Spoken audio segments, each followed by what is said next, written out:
তোমরা যারা কলকাতা হাইকোর্টের লোয়ার ডিভিশন অ্যাসিস্ট্যান্টের জন্য প্রিপারেশন নিচ্ছ, স্পেশালি আজকের ভিডিওটি তোমাদের জন্য। তোমরা ভিডিওটি স্কিপ না করে প্রথম থেকে শেষ অবধি দেখবে, কারণ আজকের ভিডিওতে আমরা আলোচনা করব একটা প্রপার রোড ম্যাপ এর সাথে স্ট্র্যাটেজি কলকাতা হাইকোর্টের, যাতে তোমরা এক চান্সেই এই এক্সামটিকে ক্র্যাক করতে পারো এবং তোমাদের একটি ড্রিম জব যেটা লোয়ার ডিভিশন অ্যাসিস্ট্যান্ট সেটা তোমরা পেতে পারো। তো চলো দেরি না করে শুরু করা যাক। তার আগে বলি যে তোমরা যদি এখনও অবধি আমাদের হোয়াটসঅ্যাপ গ্রুপে জয়েন হয়ে যাওনি, তোমরা অবশ্যই হোয়াটসঅ্যাপ গ্রুপে জয়েন হয়ে যাও। তার লিঙ্ক ডেসক্রিপশন বক্সে দেওয়া রয়েছে। সেখানে তোমরা বিভিন্ন ধরনের প্র্যাকটিস সেট পেয়ে যাবে, সেকশন ওয়াইজ প্র্যাকটিস সেট সেখানে ফ্রিতে করানো হয়ে থাকে এবং সমস্ত ইম্পর্ট্যান্ট ইনফরমেশন সেখানে আমরা দিয়ে থাকি। তো প্রথমত আমরা দেখব ফেজ 1কে, যেটাকে আমরা প্রিলিমস এক্সাম বলি। তো এই এক্সাম, এই রোডম্যাপটাকে ভালোভাবে প্রপার ওয়েতে তৈরি করতে গেলে আগে আমাদের সিলেবাসটাকে ভালো করে জানতে হবে। যখন আমরা সিলেবাসটাকে ভালো করে জানবো, তারপরেই আমরা তার স্ট্র্যাটেজিটাকে তৈরি করতে পারবো। তো যদি আমরা ফেজ 1কে দেখি, ফেজ 1 100 নাম্বারের হয়ে থাকে এক্সামটি। তো এর প্রিলিমসে যে সাবজেক্টগুলো কী রয়েছে, কোন কোন সাবজেক্টের উপর প্রিলিমস এক্সাম হয়ে থাকে। তো প্রথমত থাকতে হচ্ছে আরিথমেটিক, যেটাকে আমরা ম্যাথামেটিক্স বলি বা এলিমেন্টারি ম্যাথামেটিক্স বলা হয়। তো আরিথমেটিক থাকবে 25টা কোশ্চেন্স, 25 নাম্বার, মানে প্রত্যেকটা কোশ্চেন্স নাম্বার হবে 1 নম্বর করে। এরপরে আসবে হচ্ছে ইংলিশ থাকবে 25 নাম্বারের। তারপরে হচ্ছে জিকে, তার সাথে জিএস, তার সাথে কারেন্ট অ্যাফেয়ার্স এবং তার সাথে থাকবে কম্পিউটার। এটা মিলে থাকবে 25 নাম্বার। এবং লাস্ট ওয়ান হচ্ছে যেটাকে আমরা জেনারেল ইন্টেলিজেন্স বলি বা যেটাকে আমরা রিজনিং বলি, সেটা থাকবে 25 নাম্বার। 25টা question, 25 number. তো এই হলো আমাদের টোটাল 100 নাম্বার। এই 100 নাম্বারের মধ্যে আমাদের কাট অফ হবে, কিন্তু এখানে একটা কন্ডিশন আছে কি, তোমাদেরকে কোয়ালিফাই মার্কস আনতে লাগবে। এটা এই এক্সাম, প্রিলিমস এক্সামের কোয়ালিফাই মার্কস হচ্ছে 50%।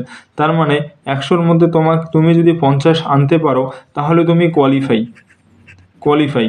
বাট এই কোয়ালিফাই নাম্বারে কিন্তু কাট অফ যাবে না, কাট অফ কোয়ালিফাই নাম্বারের থেকে বেশি যায়। জাস্ট তোমরা এই এক্সামে যে পাস করলে তার ন্যূনতম নাম্বার লাগবে হচ্ছে 50, মানে 50%, আর কাট অফ আলাদা যাবে। এবার বলবো যে এই যে আরিথমেটিকটা রয়েছে, যে 25-এ কীভাবে স্কোর করতে পারবো, 25-এর মধ্যে 25 কীভাবে স্কোর করা যাবে। তো এই স্কোরটা করার আগে এই প্রিলিমস এর আগের বছরে যে এক্সাম হয়েছিল তার PYQটাকে ভালোভাবে তোমাদেরকে দেখতে হবে। প্রিভিয়াস ইয়ার কোশ্চেন্স, যে আরিথমেটিকের ইম্পর্ট্যান্ট যে কোন কোন টপিক থেকে কোশ্চেন্সগুলো এসেছিল, সেই টপিকগুলোকে তোমরা আগে খাতার মধ্যে নোট ডাউন করে নেবে। প্রত্যেকটা টপিককে নোট ডাউন করে নেওয়ার পর সেই টপিকগুলোকে কোন টাইপের অঙ্ক আসছে সেই টপিকগুলো থেকে ওই টাইপের অঙ্কগুলোকে ভালোভাবে প্র্যাকটিস করবে। দেখবে এই এক্সামে সেম টাইপের কোশ্চেন্স আসবে, সেম টাইপ থেকে কোশ্চেন্স আসবেই। তারপরে ইংলিশের ক্ষেত্রেও সেম। ইংলিশের ক্ষেত্রে কিছু নেই, ইংলিশের মধ্যে রয়েছে দুইটা সেকশন, একটা হচ্ছে গ্রামার আর একটা হচ্ছে ভোকাবের জন্য তোমরা আমাদের হোয়াটসঅ্যাপ গ্রুপে জয়েন হয়ে যাও। সেখানে তোমাদের PDF ফাইল দেওয়া হবে ভোকাবের জন্য, স্পেশাল PDF, যেটা হচ্ছে সমস্ত ধরনের প্রিভিয়াস ইয়ার কোশ্চেন্স সেখানে থাকবে এবং কিছু সাজেস্টিভ কোশ্চেন্স দেওয়া হবে যেগুলো থেকে আসার চান্সেস বেশি রয়েছে, সেটা তোমাদেরকে দিয়ে দেওয়া হবে। তোমরা হোয়াটসঅ্যাপ গ্রুপে জয়েন হয়ে যাও। দেন গ্রামারটা তোমরা করে নিবে। তোমরা যার ক্লাস তোমাদের ভালো লাগে বা তোমরা যদি কোনো পেইড ক্লাস নিয়ে থাকো তাহলে সেখান থেকে সেই গ্রামার সেকশনটাকে কমপ্লিট করো আর ভোক্যাবটাকে ভালোভাবে রিভাইজ করো, রিভিশন দাও। জিএস এর জন্য স্পেশাল হ্যান্ড রিটেন নোটস রয়েছে, সেই হ্যান্ড রিটেন নোটসগুলো যদি তোমরা পড়ো তাহলে আশা করি তোমাদের আর অন্য কোথাও থেকে জিকে জিএস পড়তে হবে না। কারেন্ট অ্যাফেয়ার্সের জন্য তোমরা মান্থলি কারেন্ট অ্যাফেয়ার্স ফলো করবে এবং ম্যাক্সিমাম বড়জোর তোমরা 1 বছরের কারেন্ট অ্যাফেয়ার্স তোমরা পড়ো তাহলেই যথেষ্ট। যদি তোমরা 1 বছরের কারেন্ট অ্যাফেয়ার্স পড়ো তাহলেই হয়ে যাবে। আর এবার যে কম্পিউটারের কথা বলি, কম্পিউটারের জন্য স্পেশাল হ্যান্ড রিটেন নোটস রয়েছে এবং তোমরা যদি ক্লাস করতে চাও যে কম্পিউটারের জন্য স্পেশাল ক্লাস নিয়ে আসুন তাহলে তোমরা অবশ্যই কমেন্ট করো, আমি কম্পিউটারের জন্য ক্লাস নিয়ে আসবো। এবং কম্পিউটারের স্পেশাল হ্যান্ড রিটেন নোটও রয়েছে, তোমরা চাইলে পরে সেটাকে পারচেস করতে পারো। ডেসক্রিপশন বক্সে লিঙ্কস রয়েছে হোয়াটসঅ্যাপ গ্রুপের, সেখানে জয়েন হয়ে যাও এবং সেখানে পার্সোনালি টেক্সট করো যে কম্পিউটার স্পেশাল নোটস, তাহলে তোমাদের সেটা প্রোভাইড করিয়ে দেওয়া হবে। দেন রিজনিংয়ের জন্য সেম, তোমরা যে স্যারের ক্লাস করে তোমাদের ভালো লাগে বা তোমরা কনসেপ্ট বুঝতে পারো যার ক্লাস দেখে, তাদের ক্লাস ভালোভাবে করো। প্রত্যেকটা টপিকের উপর ক্লাস করো, প্রত্যেকটা টপিককে ভালোভাবে করো এবং প্রিভিয়াস ইয়ার কোশ্চেন্সগুলো দেখো যে কোন কোন টপিক থেকে এসেছে, সেই টপিকগুলোকে ভালোভাবে প্র্যাকটিস করো। তাহলে দেখবে তোমরা এই যে প্রিলিমস এক্সাম ফেজ 1 যে এক্সামটা রয়েছে সেটা কোয়ালিফাই করা এবং কাট অফ মার্কসের থেকে বেশি পাওয়া কোনো ব্যাপার হবে না তোমাদের পক্ষে। তো এই হলো যে প্রিলিমস এক্সামটাকে কিভাবে কভার করবে এবং এই প্রিলিমস এক্সামের জন্য যে তোমাদের বুকস রয়েছে, স্পেশাল বুকস কী বই পড়তে হবে, কোথা থেকে পড়তে হবে, কিভাবে পড়তে হবে, তো সেই রিলেটেড যদি তোমরা ভিডিও দেখতে চাও তাহলে তোমরা অবশ্যই কমেন্ট করে জানাবে। দেন এখন আলোচনা করব ফেজ 2 নিয়ে। ফেজ 2 যেটাকে আমরা মেইন এক্সাম বলি, আর এই মেইন এক্সাম হয়ে থাকে 300 নাম্বারের। মেইন এক্সামটা টোটাল 300 নাম্বারের হয়ে থাকে এবং 300 নাম্বারের মধ্যে থাকে হচ্ছে আরিথমেটিক। শুধু সিলেবাসে শুধু আরিথমেটিক লেখা রয়েছে, কিন্তু তার সাথে রিজনিংয়ের কিছু কোশ্চেন্সও এসে থাকে। তো এটা থাকবে টোটাল 100 নাম্বারের। এরপরে আসবে তোমার হচ্ছে ইংলিশ। এখন আলোচনা করব যে ইংলিশের মধ্যে কি থাকে অ্যাকচুয়ালি মেইন এক্সামে, সেটাও আলোচনা করব। সেটা হচ্ছে 100 নাম্বারের থাকে। আর হচ্ছে জিকে, সিলেবাসে শুধু জিকে ইনক্লুড করে দেওয়া রয়েছে, সেটা থাকবে 100 নাম্বার। এই টোটাল হচ্ছে 300 নাম্বারে তোমাদের পরীক্ষা হবে মেইন এক্সাম। এই মেইন এক্সামের একটা জিনিস কি, এখানেও একটা কন্ডিশন দেওয়া রয়েছে পাস করার জন্য, সেটা হচ্ছে 40% প্লাস হচ্ছে 50%। তার মানে 40% যেটা রয়েছে, 40% হচ্ছে তোমার এই যে আরিথমেটিক যে রয়েছে 100 নাম্বার, এই 100 নাম্বারের মধ্যে তোমাকে 40% পেতেই হবে, মানে 100-র মধ্যে 40 তোমাকে পেতেই হবে, তাহলে তুমি আরিথমেটিকে পাস কোয়ালিফাই। আবার ইংলিশের ক্ষেত্রেও তোমাকে 40 পেতে হবে, জিকের ক্ষেত্রেও 40 পেতে হবে, আর ওভারঅল তোমাকে 50% নাম্বার আনতে হবে। এই 300-র মধ্যে তোমাকে 150 আনতে হবে। তুমি যদি এই 300-র মধ্যে 150 আনতে পারো তাহলে তুমি কোয়ালিফাই, মেইনস এক্সাম তুমি কোয়ালিফাই করবে। কিন্তু এখানে একটা কন্ডিশন কেমন, যে দেখা গেল তুমি আরিথমেটিকে 30 আনলে, ইংলিশে তুমি 70 আনলে, আর এখানে তুমি জিকেতে তুমি আবার 40 নিয়ে আসলে, যেহেতু 40 কোয়ালিফাই মার্কস, তাহলে হয়ে গেলো 140।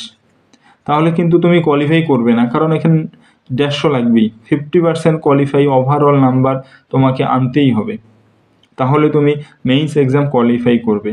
আর মেইনসের ক্ষেত্রে হয় কি, আরিথমেটিকটা একটু ডেসক্রিপটিভ টাইপে লিখতে হয়। তোমরা 6 থেকে 10th লেভেলের যে ম্যাথগুলো রয়েছে সেই ম্যাথগুলোকে প্র্যাকটিস করো, সেখান থেকে করো। আর হচ্ছে ইংলিশ যেটা রয়েছে, ইংলিশের মধ্যে এসএস, যেটা বাংলাতে প্রবন্ধ রচনা বলে, সেটা এসএস রচনা লিখো। আর হচ্ছে তোমার রিপোর্ট রাইটিং আসতে পারে, আর নতবা প্রেসিস আসতে পারে। এই যে এটা আসতে পারে, এই তিনটা যে কোনো দুটো থাকে এই ইংলিশের ক্ষেত্রে। আর হচ্ছে ইংলিশটাকে এগুলোর মধ্যে এসে থাকে, আর সাথে কিছু গ্রামার, সিনোনিমস, অ্যান্টোনিমস এগুলো এসে থাকে।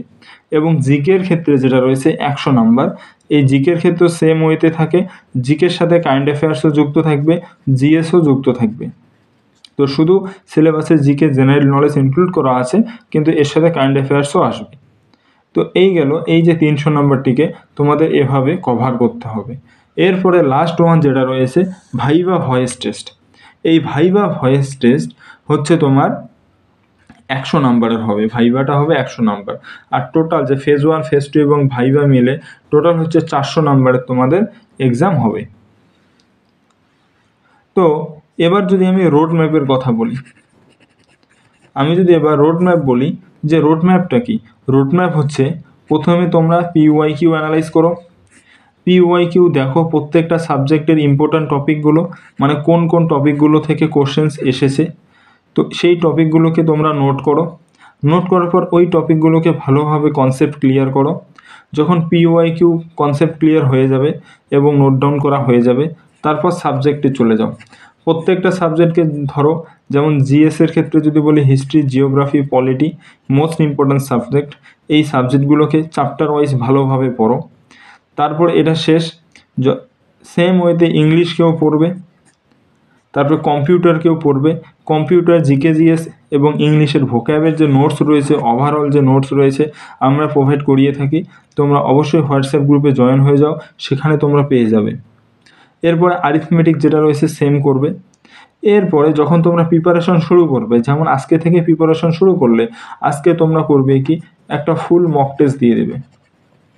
ফুল মক টেস্ট তোমরা দিয়ে দেবে, কারণ যখন তোমরা এই ফুল মক টেস্টটা দিবে, এই ফুল মক টেস্টটা দিলে তোমরা বুঝতে পারবে যে প্রিলিমস এক্সামে তোমাদের 100-র মধ্যে কত স্কোর আসে, বা 100-র মধ্যে তোমরা কত পাচ্ছ। দেখা গেলো কেউ 100-র মধ্যে 50 পাচ্ছে, কিন্তু তাকে 50 পেলে তো হবে না, তাকে 70+ আনতে হবে।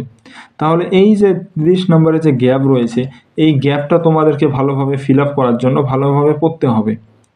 তো সেই হিসেবে তোমরা তোমাদের স্ট্র্যাটেজিটা বানাতে পারবে। তার জন্য মোস্ট ইম্পর্ট্যান্ট যে মক টেস্ট দেওয়া, কমসে কম 2টো মক টেস্ট দেবেই তোমরা। প্রিপারেশন শুরু করার আগে 2টো মক টেস্ট দিবে, এবং দেওয়ার পর যে যত নাম্বার আসবে তার উপর ডিপেন্ড করে তোমরা তোমাদের প্ল্যান সাজাবে, যে কোথায় উইক টপিক রয়েছে, কোথায় ইজি টপিক রয়েছে, কোনটা উইক টপিক। যে উইক টপিকগুলো রয়েছে সেই উইক টপিকগুলোকে আগে কভার করো। তারপরে প্রিপারেশন চলাকালীন উইকলি না হলেও, ডেইলি না হলেও উইকলি তোমরা 1টা বা 2টো করে সেকশনাল মক টেস্ট দাও, সেকশনাল মক টেস্ট দিয়ে দাও। তার কারণ হচ্ছে মক টেস্ট মোস্ট ইম্পর্ট্যান্ট। তোমাদের সিলেবাস যদি খুব ভালোভাবে কমপ্লিট হয়ে থাকে, কিন্তু যদি তোমরা মক টেস্ট না দাও, কিন্তু তোমরা ভালো একটা স্কোর করতে পারবে না। তোমরা 50-এর মধ্যে দেখা গেলো 60 পেলে, কিন্তু 70 কোনোদিনও পাবে না। এই 70 তোমাকে নিয়ে আসবে তোমার মক টেস্ট। সো মক টেস্টটাকে অ্যাভয়েড করবে না, মক টেস্টটাকে দেওয়া ভালোভাবে। এবং এই যে এক্সামটা হবে, এই এক্সাম ফুল প্রপার ইংলিশে এক্সাম হবে, সমস্ত কোনো কিছু বাংলাতে থাকবে না। তোমরা ইংলিশে পড়বে, সমস্ত সাবজেক্টকে ইংলিশে ভালোভাবে কভার করো। আর ইংলিশে তো হ্যান্ড রিটেন নোটস আমাদের গ্রুপে রয়েছে, তো তোমরা সেখানে চলে যাও এবং হোয়াটসঅ্যাপ গ্রুপে জয়েন হয়ে যাও। সেখানে সমস্ত মক টেস্ট প্রত্যেক দিনই সেকশনাল মক টেস্ট নেওয়া হয়ে থাকে। তো এই ছিল আজকের ভিডিওটি যদি ভালো লেগে থাকে তাহলে অবশ্যই লাইক করবে, সাবস্ক্রাইব করবে।